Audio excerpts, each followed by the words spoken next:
Так, не кылсам? Кечээ Гиляс группасындагылар уруша кетип, эки группага бөлүнүп кетишти. Жаңы көз караштагылар менен эски багбанчылар. Бирөөсү интенсивдүү бак жакшы десе, экинчиси жергиликтүү валовой Гилясыбыз жакшы дейт. Ошого ойлонуп отурам. Же талтайып экиле группада кала берсемби?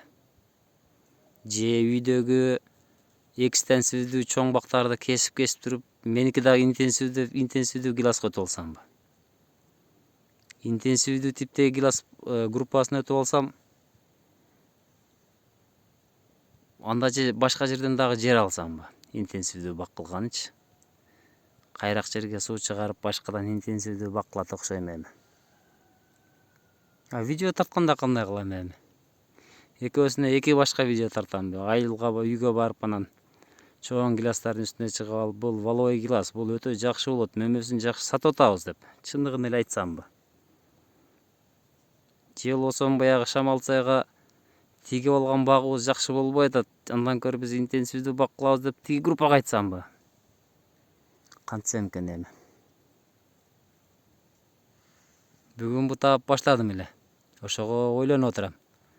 Азыр эки группада тең тааныштарым эки жакта жазып атышат. Жаштардын көбү интенсивдүү бакка кирип кетип калышыптыр.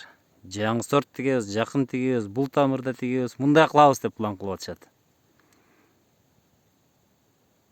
Берки эски группадагы досторум, жергиликтүү жердештерим, алар айтат, ушул Гиластан өтөр жок, ушундай багыш керек. Азыр мынтип баксаңар, чилде сууну койгула, мынтип бутауну баштагыла, токтоп тургула деп аякта катуу кетип атат. Ошого же талтайып эки жакта тура бербей, же бир жагын эле өтүп алсамбы? Же балким агент болуп эки жагын кайраштырып, буруштуруп коюп отура берсемиз экин? Эми не деп контент тартам эми? Группабыз экиге бөлүнүп алган.